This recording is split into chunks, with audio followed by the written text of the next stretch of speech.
सभी को मेरा जय जिनेन्द्र। नमो बम्बिये लीविये। जयकारा लगाएंगे परम पूज्य 108 आचार्य गुरुवर सुनील सागर जी महाराज की जय। जय बोलो आरिका 105 सुदृढ़ मती माता जी व आरिका 105 सुस्वर मती माता जी की जय। आइए अब हम ब्राह्मी के स्वर किस तरीके से लिखते हैं देखेंगे। सबसे पहले हम लिखेंगे अ ब्राह्मी का लिखने के लिए हमें अंग्रेजी का लेटर को उल्टा के को उल्टा करके लिखना है। ये चित्र में दिख रहा है, ये के, ये ही ब्राह्मी का अ है। तो इसको इस तरीके से लिखा जाता है और कहीं कहीं आप इसे ऐसे भी देखते हैं। दरअसल देवनागरी का अ इसी का ब्राह्मी का ही परिवर्तन है। धीरे धीरे ये इस तरीके से लिखा जाने लगा है। जैसे हम यहाँ दिख रहे हैं ना, यहाँ ये फिर ये और फिर ये, तो ये इसी में से परिवर्तन होके यह अ बना है। तो अब आपको ब्राह्मी का अ किस तरीके से लिखते हैं ये समझ में आ गया है। अब हम ब्राह्मी का आ कैसे लिखते हैं वह देखेंगे। आ में हमने एक मात्रा जोड़ी है, तो सिर्फ उसी तरीके से हम ब्राह्मी के अ में एक मात्रा जोड़ेंगे। प्रायतः मात्रा सीधे हाथ पे जुड़ती है, तो यहाँ हमने मात्रा जोड़ दी, तो इस तरीके से ब्राह्मी का आ बन गया। ये पिक्चर में ब्राह्मी का आ इस तरीके से लिखा गया है।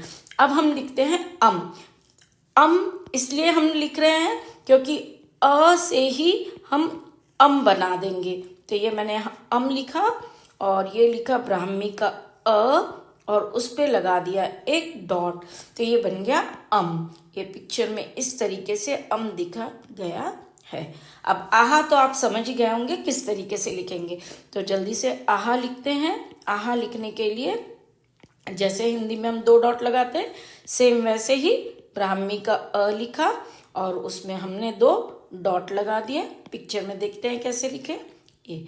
तो इस तरीके से हमने अ से लेके आहा तक शब्द ब्राह्मी के स्वर कैसे लिखते हैं यह देख लिया। अब आपको इसमें सिर्फ अ को याद रखना है। अ में अ को याद रख लिया, आ में एक डंडी लगा दिए, अम में एक डॉट लगा दिया और आहा में 2 डॉट लगा दिए। अब चलते हैं ई इमली का कैसे लिखते हैं। ई इमली को याद रखने के लिए आपको मैथ्स में हम इसलिए बोलते हैं, उसका सिंबल होता है ये 3 डॉट, देयरफॉर और इसलिए। तो बस इस तरीके से इसलिए बोल के देयरफॉर बोल के आपको ये 3 डॉट याद रखने हैं, तो ये ई इमली का ब्राह्मी में बन जाएगा। अब ई ईख का याद रखने के लिए आपको सीधे ईख ही याद रखिए। ये हमने जैसे सपोज एज्यूम किया ये गन्ना है और ये गन्ने के जैसे नोड्स होती है, तो उसी तरीके से ये ब्राह्मी लिपि में ईख का लिखा जाता है। ये आपको पिक्चर में भी दिख रहा होगा ईख का, ये 2 डॉट और एक ये डंडी। तो इस तरीके से ईख का लिखा जाता है। अब हम लिखते हैं उ उल्लू का आप या तो मैथ्स का सिंबल, ये एंगल का सिंबल होता है मैथ्स में, आप उससे भी याद रख सकते हैं, या आप ये अज्यूम कर सकते हैं कि ये हमारा पेड़ है और पेड़ पे ऊंचे में एक उल्लू बैठा है। तो आप इस तरीके से ये पेड़ को याद रख के भी उल्लू का याद रख सकते हैं। अब ऊ बड़ा वाला, ये बड़ा ऊ करने के लिए कुछ नहीं करना है आपको, वही एंगल लिखना है और उसमें एक मात्रा लगा देना है। अब आता है एडी का। एडी को लिखने के लिए ये एडी का लिखा।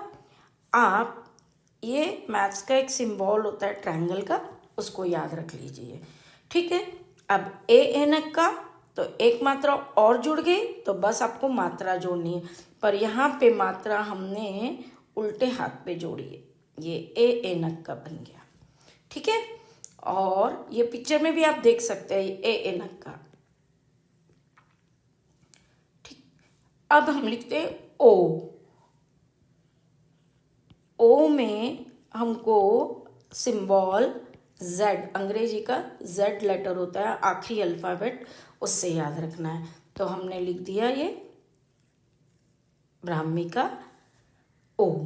और अब हम लिखते हैं हमारा आखिरी स्वर औ लिखने के लिए अब इसमें ओ में एक मात्रा और जुड़ी हुई है, तो औ बन गया, तो सिंपल एक मात्रा हम और जोड़ देंगे और ये बन जाएगा औ।